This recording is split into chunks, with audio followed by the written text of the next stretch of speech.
نہیں جو مصطفیٰ کا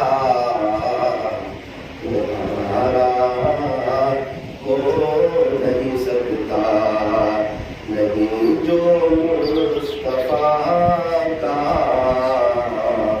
وہ ہمارا ہو نہیں سکتا۔ محبت سے، ادب سے، عظمت سے اور اس استحسان کے ساتھ کہ میں یہاں ہوں، میرا دل مدینے میں ہے، درود پاک پڑھ لیجیے۔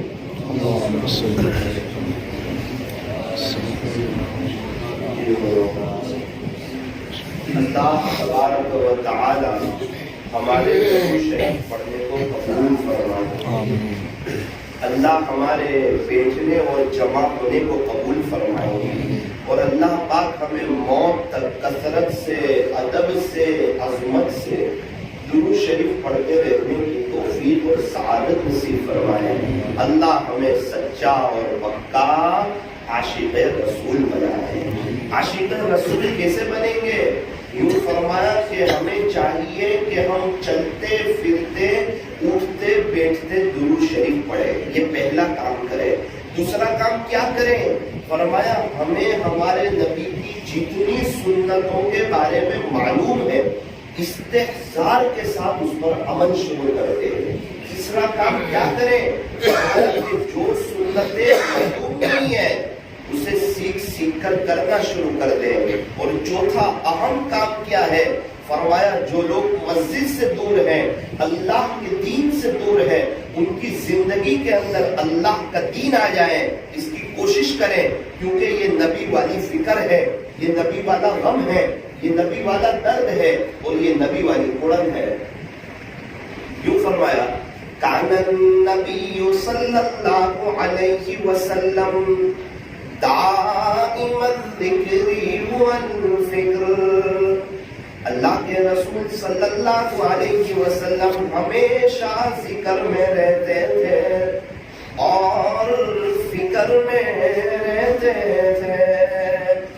فرمایا ذکر کس کا تھا؟ تو فرمایا کہ اللہ کا ذکر، اور فکر کس کی؟ فرمایا کہ امت کی فکر۔ عاشق رسول یہ دو کام کرتا ہے، ہر وقت اللہ کی یاد میں رہتا ہے، نبی کی نقل اتارتا ہے، ہر وقت اللہ کی یاد میں رہتا ہے، اور دوسرا کام کیا کرتا ہے؟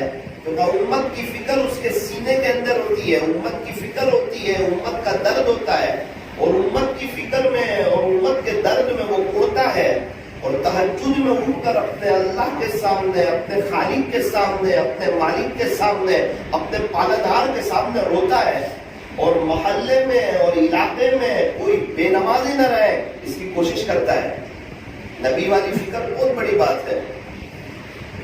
ایک بزرگ مدینہ منورہ میں فجر کی نماز کے بعد اکثر ان کا بیان ہوتا ہے، ایک بزرگ کا، وہ یہ شعر پڑھتے ہیں، ایک تو مدینہ منورہ، اور مدینہ منورہ میں صبح صبح کا منظر، فجر کی نماز پڑھ کے آئے ہوئے ہو اور حضرت کا بیان چل رہا ہو، اس وقت یہ شعر پڑھتے ہیں، فکر نبی جس کے سینے میں ہے وہ مدینے میں نہ ہو کر بھی مدینے میں ہے، اور فکر نبی جس کے سینے میں نہیں ہے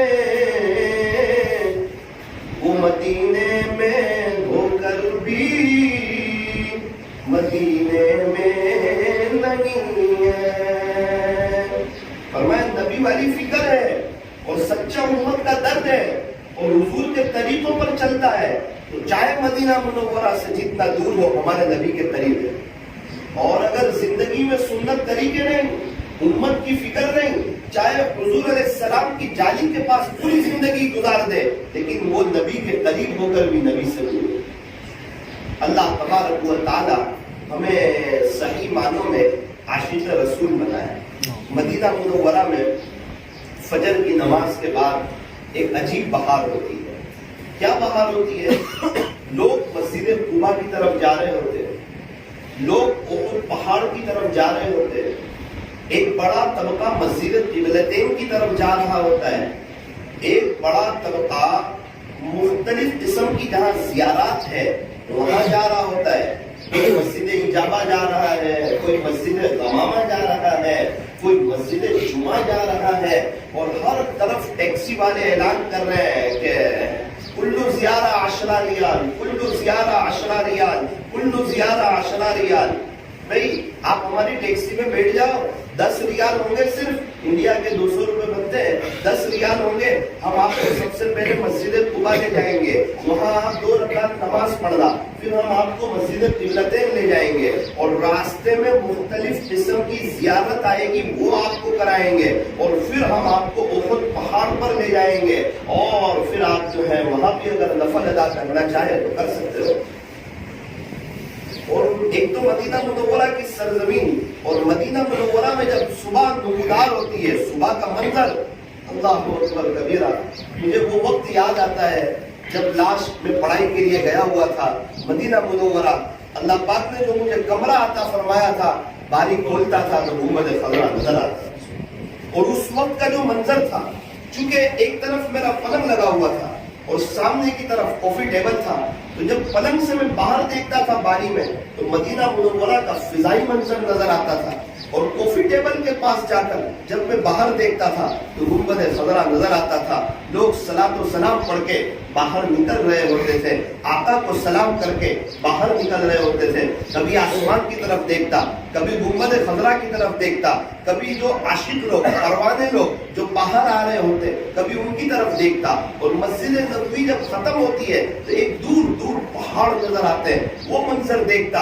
اللہ اکبر کبیرہ. اس میں کبھی فجر کی نماز کے بعد آیا ہوں اور باری میں کھڑے رہ کے وہ دیکھ رہا ہوں. اللہ اکبر. جس نے مدینہ منورہ نہیں دیکھا اس نے دنیا میں کچھ نہیں دیکھا.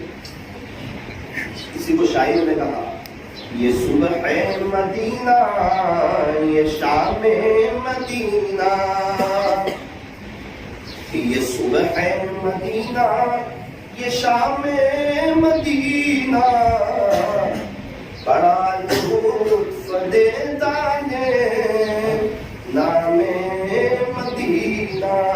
کہ مدینہ منورہ کے صبح کی کیا بات کرتے ہو, مدینہ منورہ کے شام کی کیا بات کرتے ہو. ایک عاشق کے سامنے تو مدینہ منورہ کا نام آتا ہے, اس کا دل جو ہے وہ محبتوں سے بھر جایا کرتا ہے. مدینہ منورہ کے کیا کہتے ہیں, شاعر کہتا ہے اللہ ہمیں بھی لے جائے گا. اللہ کے لیے کوئی مشکل نہیں, اللہ جس کو چاہے, اللہ جس کا بلاوا کرتے اسی کا بلاوا ہوتا ہے. اللہ کے چاہے بغیر وہاں کی حاضری ہو نہیں سکتی, اللہ کے چاہے بغیر کوئی وہاں بلا نہیں سکتا. وہی بادشاہ ہے, وہی شہنشاہ ہے. ہمیں اللہ سے امید رکھنی چاہیے.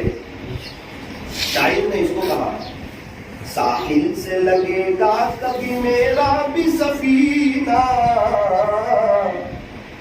سفینہ کہتے ہیں کشتی کو, سفینہ کہتے ہیں کشتی کو, اور ساحل کہتے ہیں سمندر کے کنارے کو.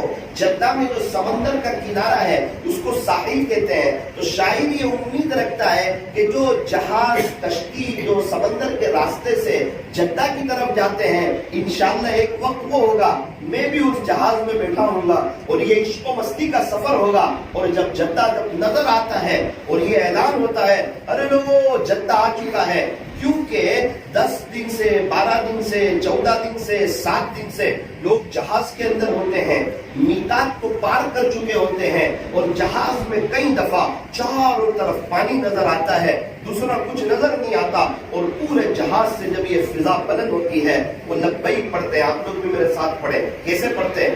لبیک اللہم لبیک لبیک لا شریک لک لبیک ان الحمد والنعمت لک والملک لا شریک لک. محبت سے پڑھو, آپ بند کر کے پڑھو, سچی طلب کے ساتھ پڑھو گا. اللہ مجھے بھی بلا لیجیے. ایک لبیک کی بات ہے اس لیے لبیک پڑھ رہے ہیں, اس کو غفلت کے ساتھ نہ پڑھو. پڑھو لبیک لبیک لبیک لا شریک لک لبیک ان الحمد والنعمت لک والملک لا شریک لک لبیک اللہم لبیک لبیک لا شریک لك لبيك إن الحمد والنعمة لك والملك لا شريك لك. اللہ پاک ہماری اس لبیک کو قبول فرما کر ہمیں وہاں سے بار بار مقبول حاضری نصیب فرما. ایک مرتبہ ہم لوگ کرناٹک میں تھے, بیان چل رہا تھا, ایک ماسٹر صاحب بھی بیان میں بیٹھے ہوئے تھے. ایک ہفتے کے بعد ان کا فون آیا کہ مولانا آپ نے وہاں لبیک پڑھوائی تھی, جب لبیک کی بات آئی تھی تو مجھے یہ تو پتا نہیں آپ نے کس نیت سے پڑھی تھی. مجھے کہا آپ خلاصہ آپ نے کس نیت سے پڑھی تھی, کس جذبے سے پڑھی تھی, مجھے پتا نہیں, لیکن مولانا میں نے بہت جھوم کے پڑھی تھی اور میں نے سچے دل سے پڑھی تھی اور میں نے دل سے کہا تھا اللہ تم نے پڑھوائی ہے تو اب بلائی لے. ایک ہفتے بعد فون آیا, آج تک حاضری نہیں ہوئی ہے, اللہ نے غیب سے انتظام کیا, آپ میں جا رہا ہے. اس لیے اب ایسے موقع آ جاتے ہیں نا, اس کو بہت خدمت سمجھنا چاہیے. جو بھی عبادت کا وقت ہو کوالٹی والی عبادت کرنی چاہیے. یہ تو میں تھوڑی ہٹ کے بات کر رہا ہوں. جو بھی عبادت کا وقت ہے, نماز کا وقت ہو نماز کوالٹی والی, ذکر کا وقت ہو ذکر کوالٹی والا, گشت کا وقت ہو گشت کوالٹی والا, ملاقات کا وقت ہو ملاقات کوالٹی والی. اللہ پاک ہمیں عمل کرنے کی توفیق اور سعادت عطا فرمائے. ایک بزرگ کا سفر ہوا امریکہ کا, تو کسی نے کہا کہ حضرت یہاں ایک عورت ہے, ایک خاتون ہے, وہ پہلے یہودی تھی, وہ نیو مسلم ہے, وہ آپ سے کچھ بات چیت کرنا چاہتی ہے, آپ سے کچھ سوال جواب پوچھنا چاہتی ہے. تو حضرت نے فرمایا کوئی بات نہیں. حضرت وہ پردے میں بیٹھ جائے گی, آپ سے سوال جواب پوچھے گی. تو حضرت فرماتے میں وہاں گیا, اس اللہ کی بندی نے 2 گھنٹے ایسے ایسے سوال پوچھے کہ مجھے لگا واقعتاً اس کے اندر علم سیکھنے کا شوق ہے. اور بستی والوں نے کہا حضرت یہ نیو مسلم ہے لیکن اتنی اچھی, اتنی شاندار, اتنی زبردست, اتنی جاندار اور اتنی خضوع والی, اللہ کی محبت میں ڈوب کر کے نماز پڑھتی ہے کہ امریکہ کی جو پہلے سے مسلمان عورتیں ہیں وہ ان کو دیکھ کر رشک کرتی ہے. ایک نیو مسلم بعد میں ایمان لائی اور ایسی نماز پڑھ رہی ہے, ایسی دھیان والی نماز پڑھ رہی ہے, ایسی جاندار نماز پڑھ رہی ہے.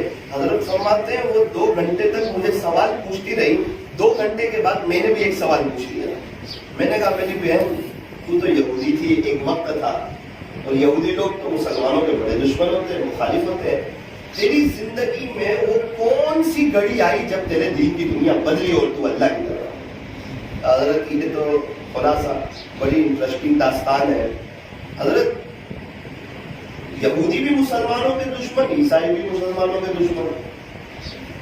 میں یہودی, میرا شوہر عیسائی, لیکن جسے اللہ رکھے اسے کون چکے, جسے وہ ہدایت دینے پر آئے. تو ہم لوگ دونوں امریکہ کی ایک کمپنی میں جاب کرتے تھے. پھر کیا ہوا, حضرت انہوں نے ایک برانچ جدہ میں شروع کی, ہماری کمپنی والوں نے ایک برانچ جدہ میں شروع کی, اور یہ آفر نکالی کہ جو جدہ جائے گا اس کو پگار بھی زیادہ ملے گا, ایکسٹرا تنخواہ ملے گی, اور دوسرا ملک دیکھنے کا موقع مل جائے گا. ہم لوگ دونوں میاں بیوی نے مشورہ کیا کیا اچھا ہو کہ ہم بھی جدہ چلے جائیں. اللہ کی شان, ہم لوگ جدہ چلے گئے, سعودی عرب چلے گئے. جدہ میں روزانہ دیکھتی کچھ لوگ احرام کی 2 چادریں پہن کر وائٹ کلر کی, وہ کہیں جا رہے ہیں. میں نے میرے شوہر کو کہا یہ کون لوگ ہیں, روزانہ نظر آتے ہیں, روزانہ جا رہے ہوتے ہیں اس راستے پر. میرے شوہر نے کہا کہ یہ لوگوں نے احرام پہنا ہوا ہے اور یہ اللہ کے گھر جا رہے ہیں. کس کے گھر جا رہے ہیں, اللہ کے گھر جا رہے ہیں. تو کہا چلو اپنے بھی جائیں گے. میرے شوہر نے کہا کہ وہاں صرف مسلمان لوگ ہی جا سکتے, اور لوگ بھی جا سکتے, صرف مسلمان ہی جا سکتے. کہا اچھا ہم کوشش تو کر لیں, بہت بہت کیا ہوگا, بارڈر سے ریٹرن کر دیں گے, تھوڑی بہت سزا دے دیں گے, دیکھا جائے گا. جاتے ہیں, آپ احرام پہن لو, میں اسکارف لگا دیتی ہوں. یہ جو عورتیں پہن رہی ہے نا ایسا میں بھی پہن لیتی ہوں, ہم چاہتے تو ہے دیکھیں گے. میرے شوہر نے احرام جیسی چیز پہن لی, میں نے وہ اسکارف پہن لیا. ہم تو غیر مسلم تھے, بولے اندر سے ہم تو یہودی عیسائی. پھر تو اللہ کی شان, چیک پوسٹ پر پکڑ ہوتی ہے. حضرت بھی دھیان سے سننے لگے. چیک پوسٹ پر چیک کرتے ہیں, پاسپورٹ دیکھتے مسلمان ہے یا نہیں, اور مختلف قسم کی چیزیں دیکھتے ہیں. تو جس وقت ہماری کار چیک پوسٹ پر پہنچی, اللہ کی شان سارے پولیس والے کھانے بیٹھے ہوئے, ان کے رات کا کھانے کا وقت, اللہ کا نظام دے. پھر کیا ہوا, ایک پولیس والا, اتنی سب کار آ رہی تھی, ان کو کہاں چیک کرے گا, تو سب کو اشارہ کیا جاؤ.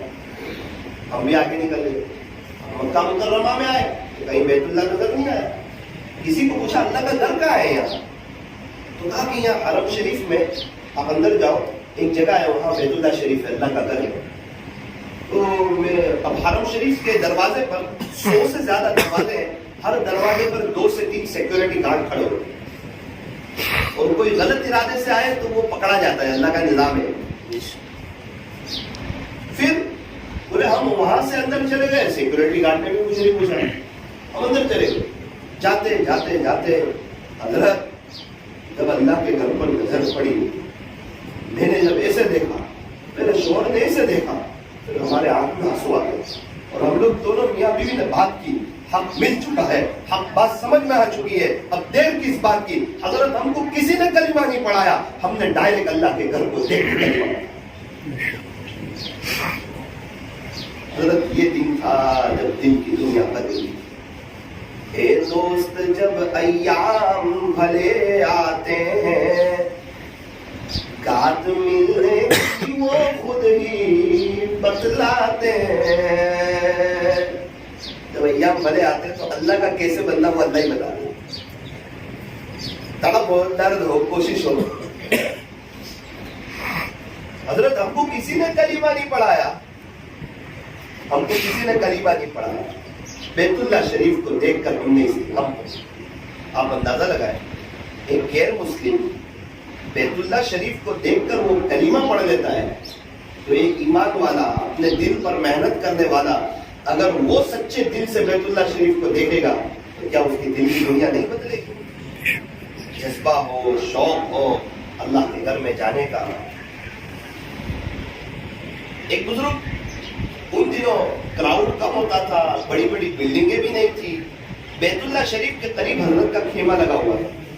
ایک 6-7 سال کا بچہ, حضرت فرماتے ہمارے گھر آیا, بار بار آنے لگا, میری بیوی اس کو کچھ کھانے کا دینے لگی, وہ کچھ کھاتا بھی رہا, ہمارے گھر پہ آتا بھی رہا. پھر کیا ہوا, تو پھر بات یہ بنی کہ اس کو ہم سے دل لگ گیا.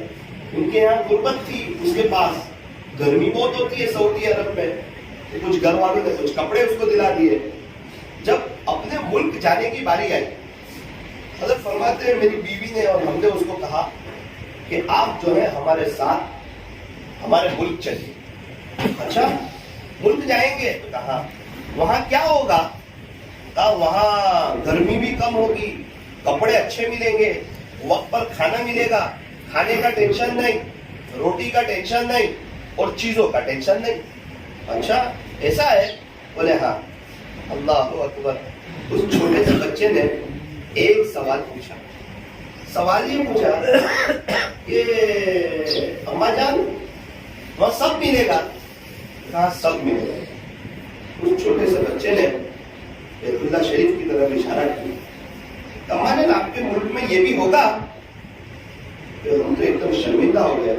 ہم نے کہا ہمارے ملک میں صرف یہ نہیں ملے گا, بیت اللہ شریف نہیں ملے گا. بولے میں غربت برداشت کر لوں گا, گرمی برداشت کر لوں گا, لیکن اس کو چھوڑ کے نہیں جا سکتا, اس کو چھوڑ کے نہیں جا سکتا, اللہ کے گھر کو چھوڑ کے نہیں جا سکتا. ایک 7 سال کے بچے کے یہ جذبہ, اللہ اکبر کبیر, اللہ کے گھر سے محبت, مدینۃ الرسول صلی اللہ علیہ وسلم سے محبت. اللہ پاک ہمیں بھی عاشق رسول بنائے, اپنے گھر کی محبت نصیب فرمائے. 3 باتیں آج کی مجلس میں مختصر وقت میں آپ حضرات کے سامنے رکھتا ہوں, ذرا اس کو دھیان سے سننا, دل کے کانوں سے سننا, عمل کی نیت سے سننا. اللہ کرے مجھے بھی کچھ بات سمجھ آ جائے, آپ کو بھی کچھ بات سمجھ آ جائے. مرنے سے پہلے سمجھ میں آ جائے تاکہ زندگی گزارنے کا مزہ آ جائے. مرنے کے بعد تو غیروں کو بھی سمجھ میں آ جاتی ہے. اتنی سازش کی بات یاد رکھنا, مرنے کے بعد غیر مسلم بھی عارف باللہ بن جاتا ہے. جس کا بھی انتقال ہوتا ہے فوراً عارف باللہ بن جاتا ہے. عارف باللہ کہتے اللہ کو پہچاننے والا, لیکن اس وقت کا عارف باللہ بننا اس کو کام نہیں آتا. اب تو ختم ہو گیا, امتحان کا وقت ختم, ریزلٹ کا وقت شروع, اور ریزلٹ کے وقت کوئی روئے اس سے فرق نہیں پڑتا, وہ فیل, پاس وہ پاس, جیسی محنت ویسا ریزلٹ. زندگی میں اگر کوئی عارف باللہ بن جائے, اللہ کو پہچان لے, وہ اس کی بات ہی کچھ اور. بیوی بھی اپنے شوہر کو پہچانتی ہے, چھوٹا بچہ اپنے ماں باپ کو پہچانتا ہے, انسان اتنا بڑا ہو کے اپنے اللہ کو, اپنے خالق کو, اپنے مالک کو, اپنے پالنہار کو نہیں پہچانتا. لاک ڈاؤن میں دکانیں بند, کاروبار بند, بزنس بند, فیکٹری بند, پھر سب کو کس نے کھلایا؟ اللہ نے کھلایا. اس نے بتایا کہ دیکھ رزق دینے والا تو میں ہی ہوں, رزق کی وجہ سے مجھے ناراض نہ کرنا, رزق تو میں ہی دیتا ہوں. تو ماں کے پیٹ میں تھا اس وقت بھی میں نے کھلایا تھا, تو جب اسکول جاتا تھا اس وقت بھی میں نے ہی کھلایا تھا, آج جب کہ تو جوان ہوا ہے, کچھ کمانے کے قابل ہوا ہے, آج بھی تجھے میں ہی کھلا رہا ہوں, اور جب تو دنیا سے جائے گا نا تو تیرے گھر والوں کو میں ہی کھلاؤں گا. تو یہ مت سوچنا کہ میں میری بیوی کو کھلاتا ہوں, کتنی عورتیں بیوہ ہیں نا اس کو بھی میں ہی کھلاتا ہوں, اللہ ہی کھلاتا. تو یہ مت سوچنا کہ میں ہوں تو میرے بچے اسکول جا رہے ہیں اور میری وجہ سے یہ سب ہو رہا ہے. کتنے بچے یتیم ہیں نا وہ بھی اسکول جاتے ہیں, ان کو بھی میں ہی کھلاتا ہوں.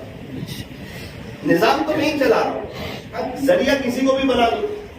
مولانا صاحب کورونا میں ہم نے بہت مدد کی تھی. ارے شکریہ ادا کر, تجھے کورونا سے بچایا, ورنہ مدد کرنے کے قابل نہیں رہتا, آئی سی یو روم میں ہوتا, کوارنٹائن ہوتا. اس نے تجھے اس قابل بنایا تو اس پر شکریہ ادا کر, ورنہ وہ ہمارا محتاج نہیں, کسی اور سے کام لے لے. تو 3 باتیں سن لیجیے مختصر سے وقت میں. آپ نے نام سنا ہوگا محمود بادشاہ کا اور ایاز غلام کا. محمود بادشاہ تھا, ایاز غلام تھا. محمود بادشاہ کے وزیر لوگ تھے جو بادشاہ سلامت سے بڑی محبت رکھتے تھے, بادشاہ کا بڑا احترام بھی کرتے تھے. ایاز آج کل کا آیا ہوا غلام تھا, ایسی خدمت کی کہ بادشاہ کے قریب بھی ہو گیا. اب بادشاہ کی جو محبت کی نظر جو ایاز پر پڑتی تھی وہ محمود بادشاہ, وہ وزیروں پر نہیں پڑتی تھی. وزیروں نے مشورہ کیا کہ یہ تو بڑا مسئلہ ہو گیا ہے, باہر جو بیٹھے اندر آ جائیں, اور جگہ اندر آ جاؤ, باہر والے اندر آ جائیں, آپ کو بھی تھوڑا قریب آگے آ جائیے, اندر آ جاؤ, اندر بہت جگہ ہے, اور 20-25 لوگ آ جائیں. ماشاء اللہ, اللہ کے دین کی خاطر آگے بڑھنا چاہیے. جو آگے بڑھتا ہے اللہ اس کو آگے بڑھاتے ہیں. ماشاء اللہ, اندر آئیے.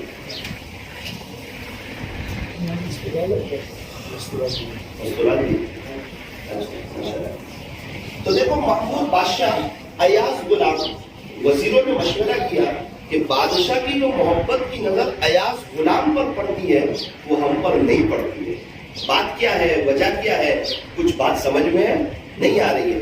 تو یہ ایاز کی خدمت بہت کرتا ہے, بادشاہ کا بہت قریبی ہو گیا ہے, حالانکہ وہ دیکھنے میں بھی ہمارے جیسا خوبصورت نہیں, ایک گاؤں کا دیہات کا رہنے والا ہے. ہم لوگ تو شہر کے رہنے والے ہیں, ہم لوگ تو اچھے خاندان کے ہیں. اور یہ ایاز آج کل کا آیا ہے نا, ایک کام کرو, ایاز کو بادشاہ کی نظر سے گراؤ, پھر اپنا مقام بنے گا. حسد شروع. حسد کس پر ہوتا ہے؟ جس کے اندر کوئی بات ہوتی ہے.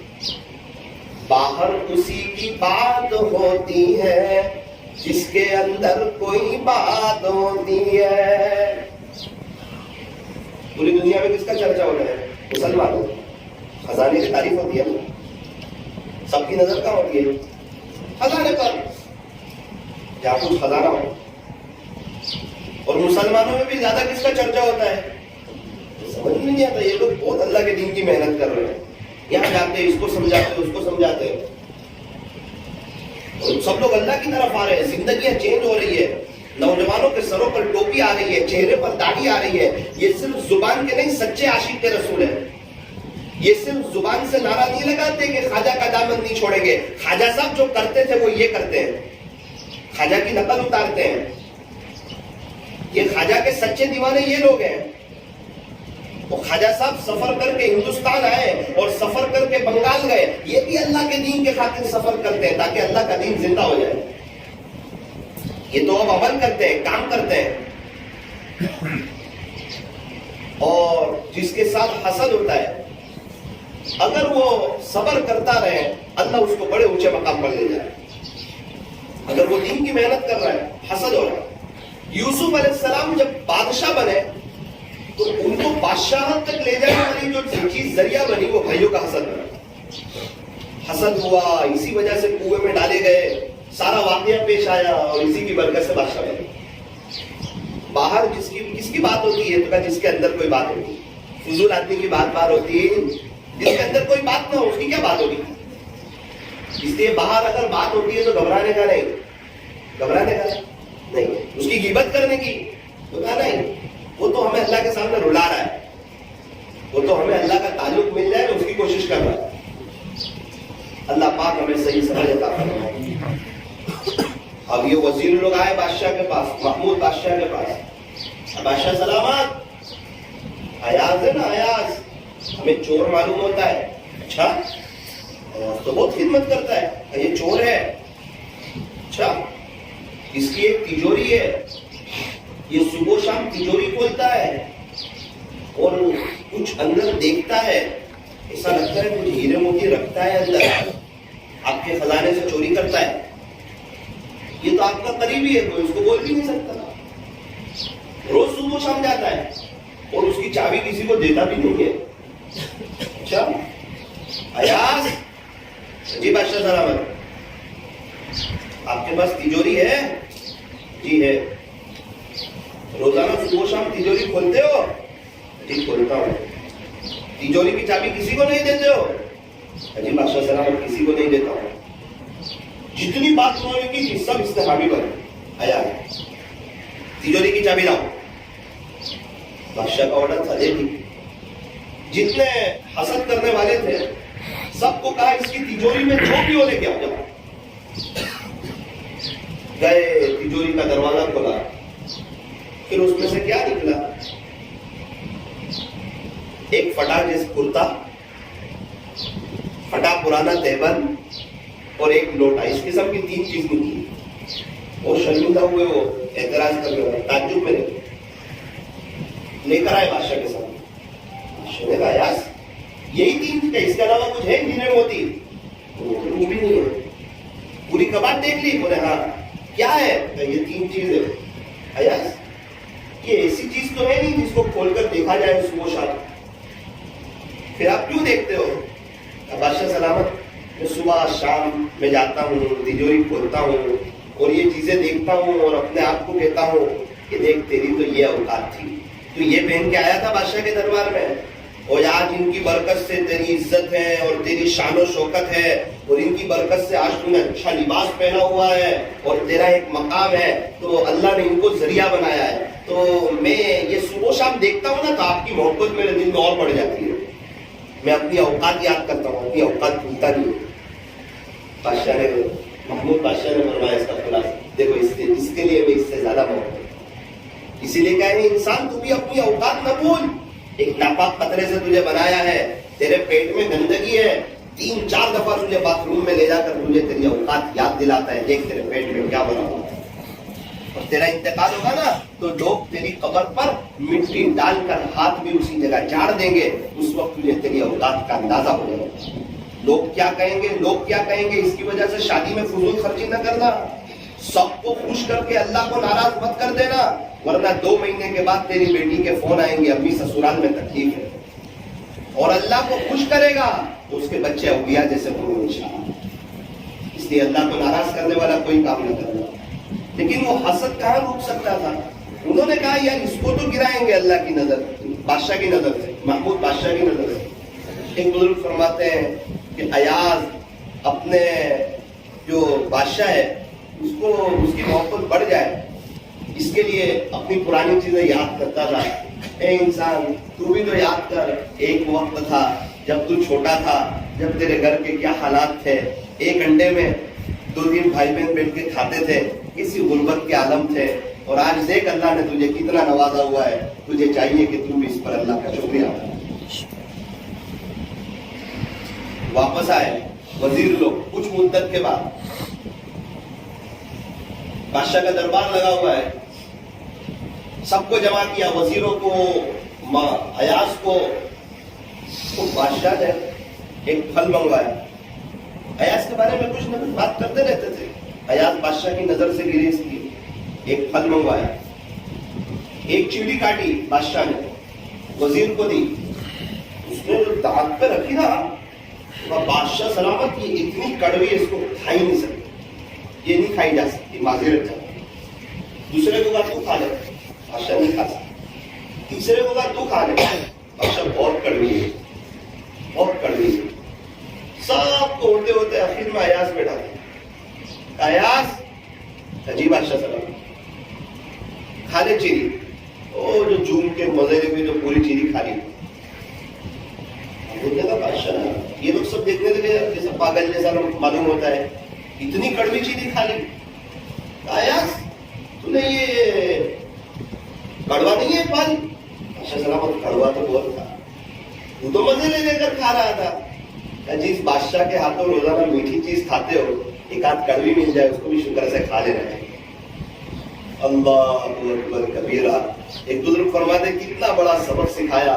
وہ مصنوعی جو بادشاہ ہے اس کا کیسا خیال رکھ رہا ہے. ایک انسان تو روزانہ اللہ کی نعمتوں میں ہے، کبھی کبھار تکلیف آ جائے تو صبر بھی کر لیا کر، شکوے نہ کر. دیکھو اپنے مالک کی، اپنے جو بادشاہ ہے اس کی کیسی وفاداری نبھا رہا ہے. اور ہمیں تو ذرا تکلیف آ جائے پچھلی ساری نعمتیں بھول جاتے. صرف پیسہ نہ ہو تو کہتے اللہ نے مجھے دیا ہی کچھ نہیں. اگر کوئی کہے کہ تجھے تیری 2 آنکھ دے دے پوری دنیا دیتا ہوں، کیا کوئی اپنی آنکھ دے گا؟ ابھی ہمارے ایک تعلق والے ان کا کڈنی کا آپریشن ہوا سری لنکا میں تو 60 لاکھ روپے خرچہ ہوا. تو یہ کڈنی صحیح سالی میں، داڑھ کا دکھاوا نہیں ہے، کمر کی تکلیف نہیں ہے، گھٹن کی تکلیف نہیں ہے. کتنے لوگ ابھی آئی سی یو روم میں اور ہم ہیں کہ اللہ کے گھر میں بیٹھے ہوئے. کیا یہ اس کی نعمت نہیں ہے؟ وہ چاہتا تو بیمار کر دیتا. تو میرا عزیزو بہت اللہ کی نعمتوں میں یہ 2-3 تکلیف کی وجہ سے 97 نعمتوں کو بھولنا نہیں چاہیے. اور یہ 2-3 قسم کی تکلیف وقتاً فوقتاً نہ آئے نا تو بندہ تکبر میں فرعون سے بھی آگے بڑھ جائے، اپنے آپ کو کچھ سمجھنے لگے، خدا کی زمین پر اکڑ کے چلنے لگے. یہ تو اس کا نظام ہے، وہ اپنی یاد دلاتا رہتا ہے. آخری امتحان لیا، ابھی بھی وہ شکایت شروع تھی حسد کی کہ ہر بار ایاز جیت جاتا ہے. بادشاہ کے یہاں ایک ہیرا تھا کوہے نور جیسا، بہت قیمتی ہیرا. سب کو بلایا اور کہا کہ یہ ہیرا ہے. وزیر سے کہا اس کو توڑ دے. وزیر نے لیا ہاتھ میں توڑنے کے لیے، دیکھا بادشاہ سلامت بہت خوبصورت ہے اور ہم بادشاہ کے خیر خواہ ہیں، ہم کبھی بھی بادشاہ کو نقصان نہیں پہنچا سکتے، لہٰذا میں ہیرا نہیں توڑ سکتا، ماضی رکھتا. دوسرے کو کہا، تیسرے کو کہا، کسی نے نہیں توڑا. سب نے بادشاہ کی تعریف کی. چمچے ہوتے نا ان کا الگ انداز، سب نے تعریف کی. ایاز نے اسے ہیرا دیا تو محبت کی نظر سے دیکھا بھی نہیں. کیا کروں بادشاہ؟ اس کو توڑ دے. اتنی زور سے جو پٹکا ہے کہ اس کا چورا چورا کر دیا. سب نے کہا دیکھو بادشاہ کیسا نقصان کر دیا، شاہی خزانے کا اتنا بڑا نقصان کر دیا. ایاز ہیرا بہت قیمتی تھا، معلوم نہیں تھا؟ معلوم نہیں. پھر کیوں توڑ دیا؟ بادشاہ آپ کے حکم کے سامنے ہیرے کی کیا حیثیت ہے؟ اسے ہزاروں ہیرے توڑا. آپ کا حکم بڑا قیمتی تھا، میرے سامنے ہیرے کی حیثیت نہیں تھی، آپ کے حکم کی حیثیت، اس لیے میں نے اس کے ٹکڑے ٹکڑے کرا. اللہ اکبر کبیرہ. بادشاہ نے کہا اسی لیے میں اس سے لگا ہوں، اس کی نظر میری طرف ہے، میری چیزوں کی طرف نہیں. اللہ والوں کی نظر اللہ پر ہوتی، اس لیے اللہ کے حکم کے سامنے ہم کبھی بھی دماغ نہ چلائیں. فجر کی نماز کا وقت آیا، اللہ کا حکم ہے، اسے لاکھوں نیندیں قربان. قبر کی میٹھی نیند کی فکر کریں، اپنے گھر کا ماحول ہم بنائیں. سب نماز نہیں پڑھتے، ہم بھی نماز نہیں پڑھتے. اب بے چینی، پریشانی، جادو کے اثرات، یہ وہ سب شروع ہو جائے. پیسہ عاملوں کے پیچھے لگے گا، ڈاکٹروں کے پیچھے لگے گا. اللہ کی طرف آئے، گھر میں قرآن شریف کھولے، یاسین شریف پڑھیں، نمازوں کا اہتمام کریں. کیا تکلیف ہے؟ اللہ کے سامنے اپلیکیشن رکھے، سب ختم ہو جائے. اللہ کے تو ہو جائے. اس لیے میرا عزیز ہمیں اپنی اوقات یاد رکھنی چاہیے. کبھی کوئی حالات آ جائے صبر کرنا چاہیے، اللہ سے عافیت مانگنی چاہیے اور اللہ کے حکم کو سامنے رکھ کر، جیسے ابھی سال ختم ہو رہا ہو اور زکات فرض ہو گئی ہو تو زکات نکالنا چاہیے. 1 کروڑ روپے زکات نکالنے کی نوبت آئی، حساب کیا 1 کروڑ نکل رہے، 5 روپے بھی کم دیے تو بہت خراب اس کا انجام ہے. وہ حال بہت خطرناک. وہ 5 روپے اس کی قبر کو اس کے لیے بہت نقصان دہ ثابت ہو. اور زکات نکالے گا تو مال پاک بھی ہو جائے گا اور محفوظ بھی ہو جائے گا. مولانا 1 کروڑ روپے نکالو. شکر کر کتنے لوگ فٹ پاتھ پر سوتے ہیں, ان کے پاس 10 روپے بھی نہیں ہے. اللہ نے آج تجھے اس قابل بنایا کہ تیری اتنی زکات نہیں کر رہی. تو کہا زکات زیادہ نکلے تو خوش ہو جا, اللہ نے تجھے زیادہ نوازا اس لیے زکات زیادہ نہیں کر رہی. ایک شخص نے مجھے بتایا, مولانا دیکھو یہ 91 سے میرا زکات کا فہرست ہے. 91 میں اتنی زکات نکلی تھی, 92 میں اس سے زیادہ زکات نکلی تھی, بہت خوش ہو رہے تھے. 95 میں اتنی زکات نکلی. میں نے کہا زکات زیادہ نکل رہی ہے, آپ خوش ہو رہے ہو. کیا زکات کب زیادہ نکلے گی؟ جب اللہ پیسہ بڑھائے گا, جب زیادہ نکلے گی تو خوشی ہوگا نا, میرا پیسہ بڑھ رہا ہے, میرا مال بڑھ رہا ہے. آج تو زکات زیادہ نکلنے کی باری ہے تو انسان گھبراتا ہے. نعوذ باللہ وہ دل سے اللہ کو کہنا چاہتا ہے اللہ جی کم کر دیجیے, تھوڑا کم کر دیجیے. اس کو تو خوش ہونا چاہیے. تو دیکھو آج تک بڑھتا ہی جا رہا ہے. اور میں نے معلوم کیا تو ان کے حج عمرے کے 40 سے زیادہ سفر ہو گئے. اب مولانا وہ بھی ہر بار اللہ نفع سے لیں گے. جس شیخ سعدی فرماتے ہیں جس نے اللہ کے نام پر خرچ کیا ہو اور قریب ہو گیا ہو, ایسا مجھے آج تک کوئی نہیں ملا. جس نے کسی پر ظلم کیا ہو اور اللہ کی پکڑ سے بچ گیا ہو, ایسا بھی مجھے آج تک کوئی نہیں ملا. اللہ کے راہ میں دل کھول کے کرنا چاہیے. اللہ پاک ہمیں مرنے سے پہلے بڑے پیمانے پر آخرت کی تیاری کرنے کی توفیق عطا فرمائے. تو نیت کریں انشاءاللہ ہمارے پورے علاقے میں کوئی بے نمازی نہ رہے, اس کی کوشش کریں گے. کوئی مستورات بغیر گرتے کے نہ رہے, اس کی کوشش کریں گے. اور ہمارے چھوٹے چھوٹے بچے مدرسوں میں جا کر حافظ بنے, عالم بنے, قاری بنے, مفتی بنے, دین کے دائی بنے اور اللہ کے ولی بنے, اس کی کوشش کرنا. اور وقتاً فوقتاً اللہ کے راستے میں وقت لگاتے رہنا. ہر مہینے میں 3 دن, سالانہ چلہ, بار بار 4 مہینہ. یہ کیا ہے؟ تو کہ یہ نبی والی فکر جو ہے نا اس کا ایک حصہ ہے. یہ کیا ہے؟ تو کہ یہ اللہ والوں کی نقل ہے. خواجہ صاحب نے محنت کی, پیران پیر نے محنت کی, بایزید بستامی نے محنت کی, جنید بغدادی نے محنت کی, فضیل بن بیاض نے محنت کی, بشر حافی نے محنت کی, حضرت بابا فرید الدین گنج شکر نے محنت کی, حضرت بابا فرید الدین عطار نے محنت کی. تو یہ ان اللہ والوں کی نقل ہے. ہم بھی محنت کریں اور اللہ کا دین پوری دنیا میں زندہ ہو جائے, اس کے لیے ہم کوشش کریں, اس کے لیے ہم محنت کریں. اللہ پاک ہمیں عمل کی توفیق عطا فرمائے. پیران پیر محبوب سبحانی قطب ربانی حضرت شیخ مولانا عبد القادر جیلانی رحمۃ اللہ علیہ کا جب انتقال ہوا, آپ کو جب قبر میں رکھا گیا, منکر نکیر آئے, سوال پوچھا من ربک, اے عبد القادر تیرا رب کون ہے, تیرا پالنہار کون ہے, تیرا پروردگار کون ہے. جس نے بہت اچھی تیاری کی ہوتی ہے نا, اس کا جواب ایسا ہوتا ہے کہ استاد اس کو 50 میں سے 51 مارکس دینے پر مجبور ہو جاتا ہے. 50 میں سے 51 مارکس کسی کو ایسے ایسے نہیں ملتے. اس کی پہلے کی بہت محنت ہوتی ہے اور اس کا جواب تھوڑا سا ہٹ کے ایکسٹرا آرڈینری ہوتا ہے, اس کو 51 ملتے. ورنہ بہت خوش ہوگا تو 50 دے گا, 51 نہیں دے گا. اور 50.5 اور 51 نمبر دے, سمجھ جانا کہ اس نے کوئی عجیب و غریب جواب دیا ہے. فرشتے نے پوچھا من رب کا, اے عبد القادر تیرا رب کون ہے؟ کہا فرشتوں تم اللہ کے عرش سے یہاں تک آئے, اپنے اللہ کو نہ بھولے تو 2 گز زمین کے نیچے آ کر عبد القادر اپنے اللہ کو کیسے بھول سکتا ہے؟ پوری زندگی اللہ اللہ کرنے میں گزار دی, تم اللہ کے عرش سے آئے اور اللہ کو نہیں بھولے. کیا خیال ہے 2 گز زمین کے نیچے آ کے اللہ کو بھول جاؤں گا؟ فرشتے بھی تعجب میں. یہی پیران پیر محبوب سبحانی قطب ربانی حضرت شیخ مولانا عبد القادر جیلانی رحمۃ اللہ علیہ نے ارشاد فرمایا, یا بنی یا بنی یا بنی التوحید التوحید التوحید.